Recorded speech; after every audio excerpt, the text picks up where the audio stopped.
Sexto ano, então vamos lá terminar essa aula, né? É, acaba que quando o vídeo ele fica um pouco maior, acaba sobrecarregando, por isso que deu uma travadinha aí. Então eu vou mandar dois vídeos, aquele primeiro e vou dar uma continuidade. Então eu falei para vocês, eu terminei assim, ó, parou assim, ó, ao alcance dos sentidos como a água. Por isso determinou o apeiron, termo grego que significa o indeterminado, o infinito. Então ele vai determinar de que todas as coisas foram criadas a partir disso, que é o ilimitado, o indeterminado, que ele dá o nome de apeiron. E depois o último dos filósofos, que é chamado de filósofo pré-socrático e os filósofos da natureza, é Anaxímenes. Anaxímenes é de 588 a 524. Claro, ele é discípulo de Anaximandro. Ele acabava concordando que era, como surgiu todas as coisas, era por algo indeterminado. Entretanto, ele fala assim, ó, entretanto, recusou-se a atribuir a essa indeterminação caráter de arqué. Ele falava, não, a indeterminação para ser o elemento primordial não é.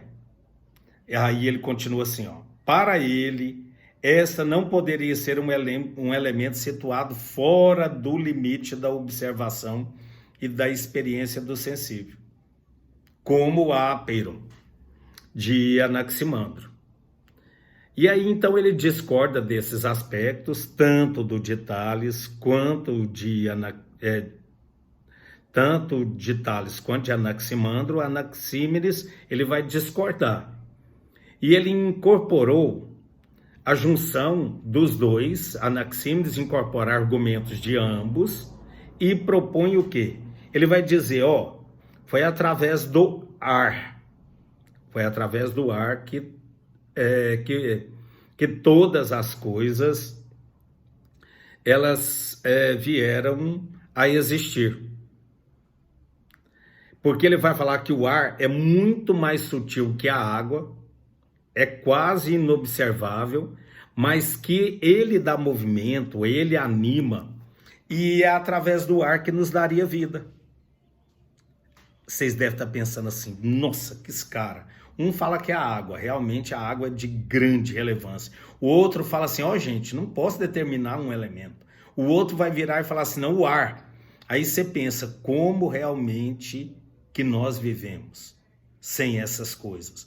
Por isso é que é muito interessante. E ele vai falar que arqué, então, para ele seria o ar. Ele vai falar que o processo, que seguindo os processos de rarefação e condensação se formariam os outros elementos. Então, quando ele rarefeito, faça o seguinte, vamos fazer aí o experiência só para vocês entenderem. Pensa no ar rarefeito, põe a mão na frente da boca e sopra com a boca mais fechada, ó. Você vai ver o quê? Que ele é frio. Quando você sopra com a boca mais fechada, o ar é frio. Então, agora com a boca mais aberta, você vai ver que o ar é quente. Não que ele tenha observado isso na época, é porque eu só estou fazendo uma comparação para você entender. Então, a rarefação criaria uma coisa e a condensação criariam outras coisas. Então, o ar, para ele, era assim. Aí você pensa, uai, é mesmo, a Terra é mais condensada, então é por isso. Então tem as coisas que o ar, então, quando era rarefeito, ele cria outra coisa.